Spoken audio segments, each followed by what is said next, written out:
సత్యనారాయణ గారు, కవి సత్యనారాయణ గారు, పోషాధికారి గారు, దయచేసి రండి. క్షమాపి ఇంకా ఎవరి పేరు ప్రతిపక్క క్షమించండి, అందరూ రండి.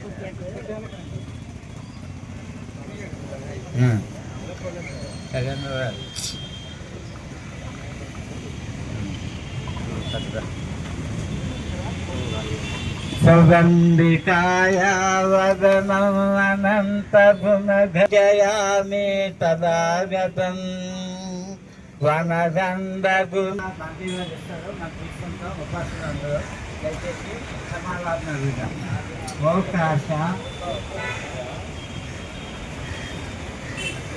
దయచేసి శ్రీకృష్ణ అంబేద్కర్ ఆ చైర్మన్తో కలిపి 5 హిందువులు ఏ నిర్ణయం తీసుకున్నా సరే, పాలసీ నిర్ణయం కానీ ఏమైనా సరే, అభివృద్ధి కార్యక్రమాలు ఏమైనా చేయాలని అంటే అందులో కానీ ఆలయ నిర్వహణలో కానీ ఎటువంటి భాగస్వామ్యంలో కూడా ఈ బౌద్ధులకి ప్రాధాన్యత లేకుండా వాళ్ళే డామినేట్ చేస్తూ ఈ రోజు వరకు కూడా ఆ ఆలయ నిర్వహణని చేపడుతున్నారు.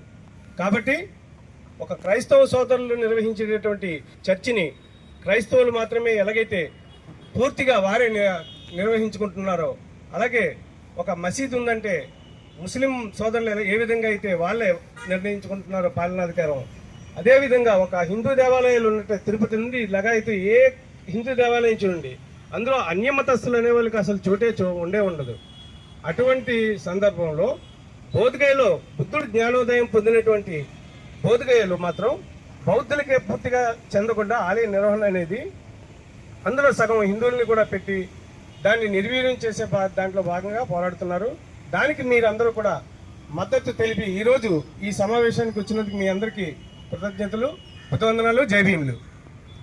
ఈ సభను ముందుగా ఈ BTMC యాక్ట్ అనేది ఏమిటి, దాన్ని ఏ విధంగా బంతి సత్యరక్షిత వేరుపైన ఉపాసకులకు ముందున్న ఉపాసకులందరికీ నమో బుద్ధాయ, జై భీమ్. బోధి టెంపుల్ యాక్ట్ 1949 1947లో మనకి స్వతంత్రం వచ్చింది. 49లో మన రాజ్యాంగం రాసుకున్నాం, అందరికీ తెలుసు. అప్పటికి బౌద్ధులు లేరు, అప్రాక్టికల్ బౌద్ధులు ఉన్నారు. అందులో ముందుగా పేరు చెప్పుకోవాల్సింది ఎవరు? డాక్టర్ అంబేద్కర్. సో రాజ్యాంగంలో ఈ BT యాక్ట్ పొందుపరచబడింది. దీనికి నేపథ్యం ఏంటంటే 1891లోనే అనగారిక ధర్మపాలుడు, శ్రీలంకకు చెందిన బౌద్ధ భిక్షువు, బౌద్ధాన్ని అటు శ్రీలంకలోను ఇటు భారతదేశంలోనూ పునరుజ్జీవింపజేసిలో మొదటి పేరు మనం అనగారిక ధర్మపాలుడు పేరు చెప్పుకోవాలి. ఆయన 1891లోనే భారతదేశం పర్యటిస్తూ బుద్ధుడు ఎక్కడైతే జ్ఞానోదయం పొందాడో మహాబోధి వృక్షం ఏదైతే ఉందో బోధిగయలో దాన్ని సందర్శించి ఆ ప్రాంతాన్ని చూసినప్పుడు అదంతా మహంతుల చేతిలో ఉంది. మహంతులు అంటే బీహారీ బ్రాహ్మణులు, ఒరిస్సా బ్రాహ్మణులు కూడా మహంతులు అంటాం, వాళ్ళ చేతిలో ఉంది. ఇది బౌద్ధ సాంప్రదాయం, ఒక ప్రత్యామ్నాయ సాంప్రదాయం, సాంస్కృతిక విప్లవం కదా, ఇది హిందువుల చేతిలో ఎందుకుందని చెప్పి 91లో ఉద్యమం ఆరంభించాడు. 91లోనే మహాబోధి విముక్తి పోరాటాన్ని ఆరంభించాడు. భారతదేశంలో దురదృష్టవశాత్తు ఆయనకి సహకరించే బౌద్ధులు కానీ లౌకికవాదులు కానీ ప్రజాస్వామ్యవాదులను దొరకలేదు. 33లో ఆయన చనిపోయాడు. ఆయన చనిపోయిన 15 సంవత్సరాలకి, అంటే 47లో మనకు స్వతంత్రం వచ్చిన తర్వాత డాక్టర్ అంబేద్కర్ ఆ స్ఫూర్తిని తీసుకొని ఆ రోజుల్లో ఆయనకు వచ్చిన అవకాశాన్ని వినియోగించుకొని ఈ బోధి టెంపుల్ పరిరక్షణ గురించి ఒక యాక్ట్ని పొందుపరిచాడు. డ్రాఫ్టింగ్ కమిటీలో దీన్ని కూడా ఉంది. అయితే బాబాసాహెబ్ అంబేద్కర్ చేసిన దాన్ని మనం తీసేయమంటున్నాం అంటే అవును. ఆ రోజు బాబాసాహెబ్ అంబేద్కర్ చేయడంలో ఒక ప్రధాన ఉద్దేశం ఏంటంటే మొత్తం బౌద్ధుల చేతిలో ఇది ఉండాలి అని వాదించాలంటే అంతమంది బౌద్ధులు అక్కడ లేరు. బలం లేదు, అప్పటికే మైనారిటీ మతంగానే ఉంది. పైగా ఇటువంటి బిల్లులు పాస్ చేసినప్పుడు పార్లమెంట్లో కానీ స్థానిక ప్రభుత్వాల్లో కానీ రాష్ట్ర ప్రభుత్వాలు కానీ దీన్ని అంగీకరించవు. నెహ్రూ గారు కూడా దీన్ని విభేదించారు, అందరూ బౌద్ధులైతే కుదరదని. మనకు డాక్యుమెంట్స్ ఉన్నాయి డిబేట్స్లో. ఈ నెహ్రూ గారు కూడా విభేదించడం వలన కాని పరిస్థితుల్లో కనీసం 4 బౌద్ధులు, కనీసం 4 హిందువులు, మహాంతులు అనలేదు అక్కడ. 4 బౌద్ధులు, 4 హిందువులు అంటే వాళ్ళు 4 హిందువుల్లో ఒక మహాంతు ఉండాలని చెప్పి పట్టుబట్టారు.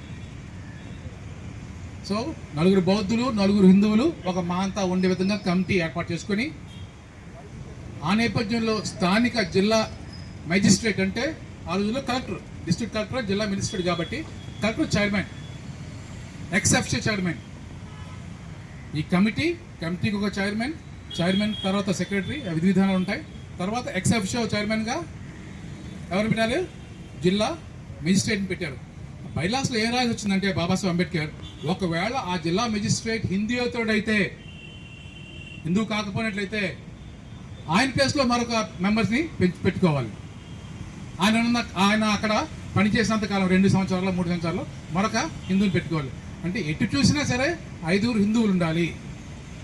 ఏ నిర్ణయం తీసినా కోరం అనేది ఉంటే చాలు, 4 చాలు. అంటే 4 సభ్యులు, ఒక చైర్మన్. అంటే ఎవరయ్యారు అక్కడ? చాలా కుట్రలు చాలా క్లియర్గా ఉన్నా సరే బాబాసాహెబ్ అంబేద్కర్ తప్పని పరిస్థితి ఇది. అప్పటి నుంచి అక్కడ మహాంతలు రాసుకున్న బైలాస్లో ఏముందంటే, ఇది శైవక్షేత్రం, ఇది శైవక్షేత్రం, శైవులకి అంటే హిందువులకి బౌద్ధులకి సమాన హక్కులు ఉండాలి. అన్ని మతాల వారు, ముఖ్యంగా బౌద్ధులు శైవులు లేదా హిందువులు ఇక్కడ పూజలు చేసుకోవచ్చు అని బైలాస్లో ఈ పూజలు ప్రార్థనలు చేసుకుంటూ, ఈ నది పక్కన, ఇది విహార అయితే అదే నది ఉంటుంది, నిరంజన నది, నది పక్కనే మీరు పిండ ప్రదానం చేసుకోవచ్చని రాసుకున్నారు బైలాస్లో. పిండ ప్రదానం చేసుకోవచ్చని బైలాస్లో రాసుకున్నారు కాబట్టి ఆ రోజు నుంచి ఈ రోజు దాకా హిందువులు నిత్యం అక్కడ ఎవడు చచ్చిపోయినా ఎవడు పుట్టినా వందల మంది పిండ ప్రదానం చేస్తూ ఉంటారు. అక్కడికి 70 కిలోమీటర్లు ఉన్న కాశీ, వారణాసి వెళ్ళరు, కానీ గాయ నుంచి బోధిగా వస్తారు, బోధిగా వచ్చి పిండవాదం చేస్తారు. ఇదొక కుట్ర, ఈ మన సంస్కృతి విప్లవాన్ని నిర్వహించేసే ఒక కుట్రగా వాళ్ళు మెల్లిమెల్లిగా వేసినప్పుడు వేపకొమ్మ తీసినప్పుడు అమ్మోరులాగా ఇప్పుడు బలిసిపోయి అక్కడ వేణులుకొని ఈ ఉద్యమాల్లో నిర్ణయాల్లో అంతా కూడా బ్రాహ్మణైజ్ చేసి ఈ బీటీ యాక్ట్ని కొనసాగిస్తున్నారు. 1991లో ఆరంభమైన బీటీ యాక్ట్ 49లో ఉద్యమం, 49లో ఉద్యమం అయిన తర్వాత 58లో దాన్ని అంగీకరించి బీహార్ ప్రభుత్వం మీద ఒత్తిడి చేసిన అంబేద్కర్ మళ్ళీ అప్పుడు కూడా బీహార్ ప్రభుత్వమే దాన్ని ఆచరణలో పెట్టాలి కాబట్టి బీహార్ ప్రభుత్వాన్ని ఒత్తిడి తెచ్చి బీహార్ ప్రభుత్వంలో అక్కడ బీహార్ యాక్ట్ 1956 దాన్ని చేసిన తర్వాత అక్కడ ఈ బ్రాహ్మణులు లేదా హిందువులు లేదా మహాంతులు మరొక పక్క బౌద్ధులు ఉంటూ కావాలనుకుంటే బౌద్ధులని ఒక అడ్వైజరీ బోర్డు వేసుకోవచ్చు, వాళ్ళకి కోరంలో పనిచేసే అవకాశం ఉండదు, ఓటేసే హక్కు ఉండదు. ఒక అడ్వైజరీ బోర్డు వాళ్ళు ఏ దేశస్తులైనా అవ్వచ్చు. ఆ రోజుల్లో ఇతర దేశస్తులు రావాలంటే ప్రభుత్వమే సహకరించాలి. ఇదొక కుట్ర. ఇలా చూసినప్పుడు గత 70 సంవత్సరాలుగా బౌద్ధుల వారసత్వ సంపద, బుద్ధుడు ఎక్కడైతే జ్ఞానోదయం పొందాడో ఆ ప్రాంతాన్ని హిందువుల చేతిలో పెట్టుకున్నారు. కొంచెం వెనక్కి వెళదాం. 1913 ఏం జరిగిందో తెలుసా? ఎనిబడి? వక్త్ చట్టం వచ్చింది, వక్త్ ఉద్యమం వచ్చింది. చట్టం రాలా, ఉద్యమం వచ్చింది 1913లో. 1913లో వక్త్ చట్టం వచ్చింది. ఈరోజు ఆ చట్టాన్ని నిర్వీర్యం చేసి దీన్ని ప్రాతిపదిక తీసుకొని అందులో కూడా హిందువులు ఉండాలని చెప్తున్నారు. ఈ రెండింటికి లింక్ ఉంది. 1913లో స్టార్ట్ అయిన ఉద్యమం 55-56 దాకా జరిగింది. 56న ఒక క్రమశిక్షణతో కన్నా బద్దాన్ని చట్టం వచ్చింది, దాన్ని ఎనాక్ట్ చేస్తున్నారు. ఇది ఒక బోర్డు. ఒక బోర్డు ఏంటంటే ప్రభుత్వాలకే సూచనలు ఇచ్చే బోర్డు. అటువంటిది ఇప్పుడు ఏ స్థాయికి దిగజార్చారంటే ప్రభుత్వం ఏం చెప్తే అది చేయాలి బోర్డు అనే స్థాయికి కొత్త చట్టం తెచ్చారు. అంటే ఎంతకాలం మనం ఉద్యమం చేయకపోవడం, మన ఉద్యమానికి ఇతర మతాలు సహకరించకపోవడం, మనలో అవగాహన లేకపోవడం, ఇదంతా జరిగింది. కొంచెం ముందుకు వెళ్దాం. 1863 దేవాదాయ చట్టం వచ్చింది భారతదేశంలో. 1863లో దేవాదాయ చట్టం వచ్చింది. అప్పుడు అన్ని అందులో ఉండేవి. చర్చిలు, గుడులు, మస్జిదులు, అప్పుడు విహారాలకు అంత ప్రాచుర్యం లేదు, అన్నీ కూడా అందులో ఉండేవి కాబట్టి దాన్ని వంకగా చూపిస్తున్నారు. ఎండోమెంట్ చట్టం నుంచి మెల్లిమెల్లిగా బయటకు వచ్చాయి. ఇప్పుడు మళ్ళీ అన్నింటినీ కూడా అందులో తోసే ప్రయత్నం జరుగుతుంది. ఏదైతే ఈ బ్రాహ్మణీ భావజాలం హిందుత్వ రాజకీయ ఎజెండాతో ముందుకెళ్తుందో, ఈ హిందుత్వ ఎజెండాని కొనసాగింపుగా ఈ సాంస్కృతిక విప్లవాలన్నింటినీ ఒకదాన్ని మెల్లిమెల్లిగా నిర్వీర్యం చేస్తూ ఒకసారి ప్రబుద్ధ భారతదేశాన్ని దుర్బుద్ధి హిందూ దేశంగా రూపుదిద్దే కూడా జరుగుతుంది. ఇదంతా ఒక మనువాదం, ఫాసిజం, రాజకీయం, హిందుత్వ జాతీయవాదం, ఇవన్నీ కూడా కుట్రగా భారతదేశంలో ఈరోజు చూసే ప్రతి చర్యలో కనబడుతుంది. బయటికి ఎవరు వెళ్ళినా సరే నీతా అంబానీ లాంటి గొప్ప ధనికురాలు వెళ్ళి నేను బుద్ధభూమి నుంచి వచ్చాను అంటది. మోడీ గారు వెళ్ళి నేను బుద్ధ భగవాన్ని తీసుకొచ్చాను అంటాడు. బయటేమో బుద్ధుడి పేరు లేకపోతే బతకలేరు. బయట ఏ ప్రపంచ దేశాల్లో రాముడు కృష్ణుడు తెలియదు, బుద్ధుడు తప్ప. అందుకు బుద్ధుడి పేరు చెప్పుకొని వాళ్ళు కాయలు అమ్ముకొని ఇక్కడికి వచ్చి బౌద్ధాన్ని నాశనం చేయడంలో ముందుగా ఇలాంటి కుట్రలేస్తున్నారు. ఈరోజు దేశంలో పెద్ద ఉద్యమం జరుగుతోంది. ఈ దేశానికి బౌద్ధం ఎంత అవసరమో మనకు తెలుసు. ఏ మతంలో అయితే స్వేచ్ఛ, సమానత్వం, సహోదరత్వం, సమన్యాయం ఉందో ఆ మతం బాబాసాహెబ్ అంబేద్కర్ కోరుకున్నాడు. 1956 తర్వాత కానీ ఇది కానీ జరిగి ఉంటే ఉద్యమం వేరే ఉండేది. ఈ మహాబోధి ఉద్యమం చట్టం అనేది 56 తర్వాత మహారాష్ట్రలో జరిగిన సాంస్కృతిక విప్లవం తర్వాత వచ్చినట్లయితే, వాళ్ళకి దృష్టిలోకి వచ్చినట్లయితే ఉద్యమం ఇలా వేరేగా ఉండుండేది. బహుశా అప్పుడే ఈ సమస్య సాల్వ్ అయిపోయి ఉండేది. కానీ ఏదేమైనప్పటికీ ఇప్పుడు దేశవ్యాప్తంగా, ప్రపంచవ్యాప్తంగా ఈ ఉద్యమం చూస్తున్నారు. మీడియాలు కవర్ చేయట్లేదు, ప్రెస్ చూపించట్లేదు. ఎంతసేపు ఏదైనా ఉద్యమం వస్తే దాన్ని పక్కదారి పట్టించే కుతంత్ర రాజకీయాలు మనం చూస్తున్నాం. పుల్వామా నుంచి నేటి లడాఖ్లో ఉన్న పహల్గాం వరకు ఇవన్నీ కూడా. అలాగే మనకి అడవిలో అన్నలు కూడా చంపుతున్నారు. డైవర్షన్ పాలిటిక్స్ అంటాం మనం. కర్రిమెట్ట దగ్గర అటు ఇక్కడ పుల్వామా మనది ప్రతిదీ ఇలా చూస్తూనే ఉన్నాం. ఎందుకంటే మన దృష్టి మళ్ళిస్తూ ఉంటారు, మన ఉద్యమాన్ని నిర్వీర్యం చేస్తూ ఉంటారు. మనం అప్రమత్తంగా ఉండాలి మిత్రులారా. దయచేసి వక్ఫ్ చట్టాన్ని సమర్థిద్దాం, దాన్ని ఎత్తివేతని దాన్ని ఖండిద్దాం. అలాగే ఏదైతే బీటీ యాక్ట్ 1949 ఉందో దాన్ని మనం సాధించే వరకు, దాన్ని రద్దు చేసే వరకు, సాధించే వరకు మనం ఉద్యమిద్దాం. ఇటువంటి అవకాశాన్ని ఇచ్చిన జేఎస్ఏకి మీరందరూ ఈ ర్యాలీలో పాల్గొన్నందుకు అందరికీ పేరు పేరున ధన్యవాదాలు. జై భీములు, నమో బుద్ధాయ. Thank you very much sir. బుద్ధవందనాలు, జై భీములు. మిత్రులారా, డాక్టర్ శ్రీనివాస్ గారు మనకి దాని చరిత్ర అంతా వివరించారు కాబట్టి అటు జోలికి పోదలుచుకోవడానికి నాకు అవకాశం లేదు. చెప్పింది చెప్పడం కూడా మంచి పని కాదు. ప్రతి బాధ్యతను కూడా బాబాసాహెబ్ అంబేద్కర్ మన పుస్తకాంతాల మీద నుంచి వాళ్ళు వెళ్ళిపోయారు. దాన్ని నిర్వర్తించడంలో మనందరం కూడా ఫెయిల్ అవుతున్నాం. దినదినాభివృద్ధిగా ఈరోజు బౌద్ధం పెరుగుతుంది, యావత్ భారతదేశమే కాకుండా ప్రపంచంలో. ఈ క్రమంలో బౌద్ధం పెరగకుండా అణిసివేయడానికి అనేక ఎత్తుగడలతోటి ఇలా ఆర్ఎస్ఎస్ మద్దతు నడుపుతున్న బీజేపీ ప్రభుత్వం తాలూకా కుట్ర అనేది మన అందరికీ సంపూర్ణంగా తెలుసు. ఆ కుట్రని మనము అణిసివేయాలంటే ప్రజాస్వామ్య పద్ధతిలో మనం బౌద్ధాన్ని అభివృద్ధి పరచడం ఒకటే మన చేతిలో ఉన్న పని. ఒకటి బౌద్ధాన్ని అభివృద్ధి పరచడం, 2 అధికారాన్ని కైవసం చేసుకోవడం.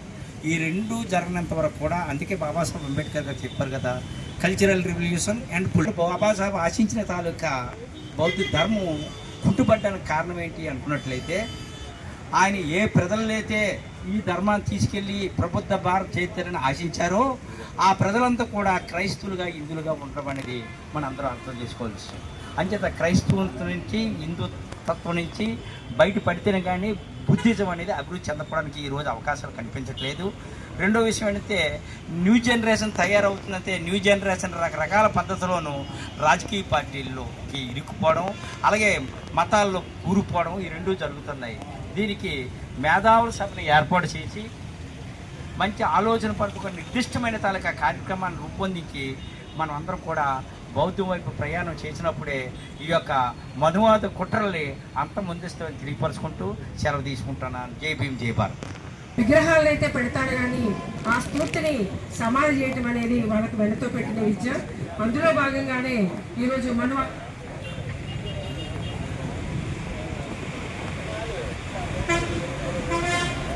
మనువాద కార్పొరేట్ ఫ్యాసిజం అనేది రాజ్యం వెళ్తున్న క్రమంలో ఇప్పటి వరకు కూడా మూర్తులకు ఉత్సవాలు, స్ఫూర్తులకి సమాధులు కట్టడమే మనం చూస్తూ ఉన్నాం. అందులో భాగంగా ఆ మూర్తులు కూడా నిలబెట్టలేకుండా ఈ మధ్య కాలంలో పెరిగిన వాతావరణం మనకు అర్థమవుతూ ఉంది. ఎక్కడైతే ఇప్పటి వరకు కూడా ప్రతి ఆలయానికి ఆలయాలన్నీ కూడా ఈరోజు ఎక్కడ మసీదు ఉందో అక్కడ ఆలయం ఉందని వీళ్ళు మొదలుపెట్టారు. అట్లనే ఇంతకుముందు ఏ శైవ క్షేత్రాలు చూసుకున్నా, ఏ వైష్ణవ క్షేత్రాలు చూసుకున్నా, ఏ ఆరామాలు ఏవి చూసుకున్నా అవన్నీ కూడా దాని కింద బౌద్ధ ఆరామాలే ఈరోజు శైవుల యొక్క ఆలయాలుగా, అదేవిధంగా వైష్ణవ ఆలయాలుగా అవన్నీ రూపొందాయి. ఆ బౌద్ధిజాన్ని నాశనం చేయడం కోసం ఆనాడు ఎలా కంకణం కట్టుకున్నారో మనువాదులు, అందులో భాగంగానే కొనసాగింపులో భాగంగా అన్ని సంబంధించిన ఎవరిని కూడా ఎదగనీయకుండా తాము పొందిన రాజకీయ మెజారిటీకి మతాన్ని జోడించి మనువాదకనిగా పాలకులుగా మార్చేసి ఈరోజు రాజ్యాంగం ఏమి అమలవడంలా. ఈరోజు రాజ్యాంగ స్ఫూర్తి కానీ రాజ్యాంగ హక్కులు కానీ మనకేమి అమలు కావడం లేదు. ఇందాక శ్రీనివాస్ గారు అన్నారు కదా, వేసినప్పుడు వేప ముక్క తీసేటప్పుడు అమ్మోర్తల్లని, అట్లా వాటికి వర్తిస్తాయి. కానీ మన అంబేద్కర్ విగ్రహాన్ని పెట్టుకోవడానికో, బుద్ధుని విగ్రహాన్ని పెట్టుకోవడానికో ఇవన్నీ కూడా పెట్టాలంటే రాజ్యాంగం గురించి, దాని హక్కుల గురించి మాట్లాడతారు. ఈ రోజు స్టాచ్యూ కమిటీకి చైర్మన్ గా ఉన్న కలెక్టర్ గారు మేము ఎలా పెట్టుకోవాలో చెప్పండి అంబేద్కర్ విగ్రహాన్ని అంటే, ఆ అంబేద్కర్ విగ్రహాన్ని చెప్పే పద్ధతి మాత్రం లేదంటారు. సుప్రీంకోర్టుకి వెళ్ళాలి అంటున్నారు. అంటే మన స్ఫూర్తిదాయకుడైన విగ్రహాన్ని మూర్తులు పెట్టుకోవడానికి మాత్రం మీరు సుప్రీంకోర్టుకి వెళ్ళండి అంటున్నారు. కానీ ఈ రోజు మొత్తం హిందూ మతం మొదలు ఎక్కడైనా దీని కింద మా విగ్రహం ఉన్నది, ఈ ఆలయం కింద మా విగ్రహం ఉన్నది, ఈ బుద్ధుని సంబంధించిన దాంట్లో మా శైవుని సంబంధించిన అవశేషాలు ఉన్నాయి అని చెప్తే వాళ్ళు యథేచ్ఛగా ఈరోజు మత సామరస్యం కోసం ఇద్దరు చేయండి అని చెప్పేసి అయోధ్యలో మనం ఇచ్చిన తీర్పులన్నీ కూడా చూసాం. కాబట్టి ఇప్పుడు వరకు శ్రీనివాస్ గారు ఏదైతే చెప్పారో వక్ఫ్ చట్టము, దాంట్లో కూడా నిర్ణయాధికారం, దాంట్లో మనలో బోర్డు సభ్యులుగా ఎవరు ఉంటారు, ఎంతమంది అడ్వైజర్ గా ఉంటారు అనేది కాదు, అందులో ఏమి చేయాలి నిర్ణయాధికారం ఎవరి చేతుల్లో ఉంది అని చూస్తే వక్ఫ్ చట్టం సంబంధించిన ఆస్తులని వాటిని మెయింటైన్ చేయడం కానీ, అమ్ముకోవడం కానీ, వీటన్నిటి కూడా వాళ్ళ అధీనంలోకి తెచ్చుకోవడం కోసం ఏదైతే వాళ్ళ సభ్యులుగా హిందువులు అందరూ ఉండాలని చెప్పేసి వాళ్ళు నిర్ణయం చేశారో, అదే విధంగా ఇక్కడ కూడా గయ సంబంధించిన మహాబోధి మహాగయలో కూడా వాళ్ళ యొక్క ఆధిపత్యంలో చేసుకోవడం, బుద్ధుడు కూడా తమ పదోవతారంగా చేర్చుకొని మన హిందూ మతంలో కలుపుకోవడానికి తమ మతాన్ని ఈ రోజు మీరు కూడా ఫాలో కావాలని చెప్పడానికి ఏ హిందూ మతం యొక్క మనువాదం యొక్క దుర్మార్గ పాలనకు వ్యతిరేకంగా పోరాటం చేసిన బుద్ధుని కూడా తమలో కలుపుకునే అంత తమవాడే అనుకునే విధంగా తమ యొక్క పదోవతారం అనుకునే విధంగా బుద్ధుని ఈ రోజు వాళ్ళు కలుపుకోవడానికి, హిందూ మతంలో కలుపుకోవడానికి ప్రయత్నం చేస్తున్న ఇటువంటి టైంలో తప్పనిసరిగా బుద్ధుని ఆలోచనలు, బుద్ధుని సంబంధించిన విధానాలు ఇవన్నీ కూడా ఏదైతే ప్రగతిశీల శక్తులు, ప్రగతిశీల వాదులు, ప్రజాస్వామిక వాదులు, లౌకిక వాదులు ఏదైతే ఈ దేశంలో సర్వసత్తాక సార్వభౌమ లౌకిక గణతంత్ర ప్రజాస్వామిక వ్యవస్థను చెప్తున్నామో లౌకిక వాదులు అందరూ కూడా తప్పనిసరిగా దీన్ని సమర్థించాల్సిన అవసరం ఉంది. మీరు తీసుకునే ఈ విషయం చాలా మంచి విషయము. వక్ఫ్ చట్టం సంబంధించి జరుగుతున్న చర్చలోనే తప్పనిసరిగా మహాబోధి సంబంధించిన దాంట్లో ఉన్న టీంలో ఎటువంటి అన్ని మతస్థులు ఉండడానికి వీలని పెట్టే డిమాండ్ అనేది చాలా మంచి డిమాండ్, చాలా ఆచరణాత్మకమైన డిమాండ్, ఆమోదించదగిన డిమాండ్, అందరం దాన్ని కూడా కొనసాగించాల్సిన డిమాండ్. కాబట్టి తప్పనిసరిగా రేపు మనందరం కూడా మన ప్రజా సంఘాలు అందరి యొక్క డిమాండ్స్ లో కూడా తప్పనిసరిగా వక్ఫ్ చట్టంలో సంబంధించి ఏదైతే ఆధిపత్యాన్ని చెలసాలంటున్నామో అదేవిధంగా మహాబోధి మహాగయలో సంబంధించిన బీటీ యాక్ట్ ఏదైతే ఉంది ఈ యాక్ట్లో కూడా అన్ని మతాలకు సంబంధించిన పెద్దలు చెల్లకూడదు. ఆ విధంగా బౌద్ధ మతాలకి అక్కడ మెజారిటీ ఉండాలి అని అంటే కాదు, బౌద్ధ మతాలకి అప్పగించాలనేది. ఎందుకు నిన్న తిరుపతిలో అక్కడ నిర్ణయాధికారి ఒక్కడే కాదు, ఈవాళ్ళు కాదు, ఒక్కరు కూడా అన్ని మతస్థులను ట్రాన్స్ఫర్ చేశారు. మరి అక్కడ చెందిన ఆ సమయము, అక్కడ చెందిన రూలు మరి మిగతా వాటికి ఎందుకు అమలు కాదు అంటే ఒక మతానికి ప్రాధాన్యత, మరొక మతానికి ప్రాధాన్యత లేకపోవడం అనేది ఇది లౌకికవాదం ఎట్లా అవుతుంది. కాబట్టి ఇలా పూర్ణ లౌకికవాదాన్ని మనం ప్రశ్నించాల్సిన అవసరం ఉంది. కాబట్టి అన్ని మతాలు సమానమైన నినాదాన్ని ఏదైతే డాక్టర్ బాబాసాహెబ్ అంబేద్కర్ గారు ఏదైతే రాజ్యాంగంలో పొందుపరిచారో ఆ రాజ్యాంగం యొక్క స్ఫూర్తిని మనం ముందు తీసుకెళ్ళడానికి, ఆ హక్కుల కోసం పోరాటానికి అందరూ కలిసి పోరాడాల్సిన అవసరం ఉందని చెప్పి మనం వాళ్ళందరూ చేస్తున్న పోరాటంలో ప్రతిశీల మహిళా సంఘం కూడా పితృస్వామికి అణచివేతకు వ్యతిరేకంగా మేము పోరాటం చేస్తున్నాము. ఆ పితృస్వామికి అణచివేతకు మూలాలు పోవడం అనేది ఈ మనుధర్మం యొక్క నాశనంతోనే, మనుధర్మాన్ని పొగడి పేర్లు తీయడం ద్వారా మాత్రమే ఈ వ్యవస్థ మారుతుందని చెప్పేసి మేము అనుకుంటున్నాం. ఆ యొక్క ఆలోచన అందరికీ ఉంది. ఈ కులపేటకు వ్యతిరేకంగా పనిచేసే వాళ్ళు వడ్డేపల్లికి వ్యతిరేకంగా 7 పేజీలు చదవను కానీ నేను ఒక 2-3 లైన్లు చెప్తాను. ఆల్రెడీ మన డాక్టర్ గారు చెప్పారు కంటెంట్ ఏంటో, అసలు ఏంటిది టీటీఎంసీ అంటే ఏంటి, కొత్తగా టెంపుల్ మేనేజ్మెంట్ యాక్ట్ ఏముందని చెప్పారు ఆల్రెడీ. సో అది దాన్ని మనం ఏ రకంగా వ్యతిరేకిస్తున్నాం, రాజ్యాంగం ఏం చెప్తుంది, మనం ఏం అడుగుతున్నాం. అది ఇది honourable chief minister of Bihar గవర్నమెంట్లో ఆయనకి లేదా అక్కడ ఉన్నటువంటి లెఫ్టినెంట్ గవర్నర్ గారికి సమర్పిస్తున్నాం త్రూ మన కలెక్టర్ గారి ద్వారా. justice for the Buddhist religious community in context of the management of Mahabodhi Mahavihar temple at Bodh Gaya, Bihar. దానికి ఏ మనం తీసుకున్నామంటే రాజ్యాంగంలో articles reference article 13, 25, 26 and 29 of the constitution of India. Bodh Gaya temple act 1949 government of Bihar. రెండవది universal declaration of human rights article 80, UNESCO world heritage site protection guidelines. ఈ 4 పాయింట్ల మీద మనం reference తీసుకొని ఈ లెటర్ మనం చీఫ్ మినిస్టర్ గారికి సబ్మిట్ చేస్తున్నాం. Respected sir, we the Buddhist people of India, on behalf of the State Branch Committee of the All India Buddhist Forum and representing all Buddhist organizations in India, write this letter to bring to your immediate attention the grave injustice and constitutional violation that have been against the Buddhist religious community for over 7 decades. The Mahabodhi Mahavihar in Bodh Gaya, Bihar, the holiest site for Buddhists worldwide and a UNESCO World Heritage Site, continues to be governed under the Bodh Gaya Temple Act of 1949 in a manner that violates the rights and dignity of millions of Buddhists. This situation not only undermines the fundamental rights guaranteed to Buddhists under the Constitution of India, but also disrespects the sanctity of the Buddhist teachings and the cultural significance of this site. అలాగే the all India Buddhist forum అని ఒకటి ఏర్పడింది ఇండియాలో. వాళ్ళు represent చేస్తున్నారు ప్రస్తుతానికి India wide. అలాగే మన ఉత్తరాంధ్ర నుంచి ఒక జాయింట్ యాక్షన్ కమిటీ ఫామ్ అయ్యి ఈరోజు ఈ శాంతి యాత్ర ఈ ధర్నాన్ని చేస్తున్నాం. సో మన తరపున కూడా రేపు సోమవారం కలెక్టర్ గారికి ఒక రిప్రజెంట్ చేస్తున్నాం. వాట్ ఈస్ ప్రైమ్ ఆబ్జెక్ట్ అంటే to repeal the Buddha Gaya temple act of 1949 and form a new autonomous body Mahabodhi Mahavihar Chaitanya trust. దీంట్లో మనం చెప్పిన పాయింట్స్ ఏంటి? The sacred significance of Mahabodhi Mahavihar and constitutional violations under the current BT act 1949. ఈ యాక్ట్స్లో ఏమున్నాయంటే మనకి article 25 and 26 of the constitution of India. Article 25 guarantees the freedom of conscience and the right of the freely profess, practice and propagate religion. The current governance structure of the Mahabodhi Mahavihar, where non-Buddhist members have control over religious decisions and policies, is a clear violation of the right. The Buddhists are denied the ability to practice and propagate their religion freely. A decisions affecting the temple's administration and rituals are influenced by non-Buddhist individuals, specifically those with Brahmanical affiliation. అలాగే article 26, article 13 and 29. So అసలు యాక్చువల్గా conflict ఏంటి? ఈ బీటీఎంఎస్ అంటే Buddhist temple management యాక్ట్లో ఉన్నటువంటి అన్యాయం ఏమిటి? The Bodh Gaya temple management committee as per the BT act of 1949 consists of 9 members, of whom only 4 are Buddhists. The remaining members, including the district management as a chairman, are non-Buddhists, predominantly Brahmins. అంటే 9 మందిలో 5 Brahmins, 4 Buddhist. So ఇది conflict. అంటే రాజ్యాంగం చెప్పిన ప్రకారంగా ఇది లేదు. అంటే మనం ఆర్టికల్ 13, 25, 26, 29 ప్రకారంగా ఇది రాజ్యాంగానికి వ్యతిరేకం.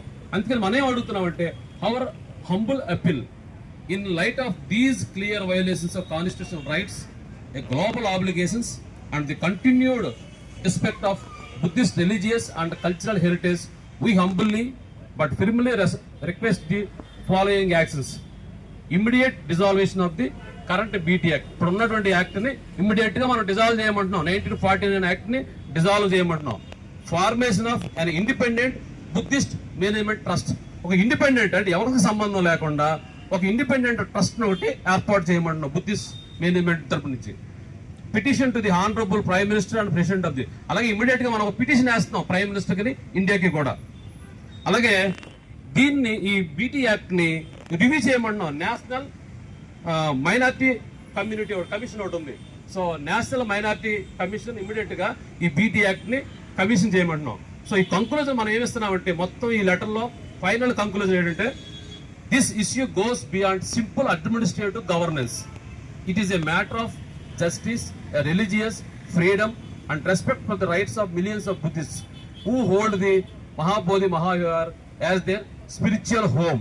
We sincerely hope that you, as a representative of the people and a guardian of their rights, will take immediate and decisive action to restore the dignity of the Buddhist community and protect the sanctity of the Mahabodhi Mahavihara.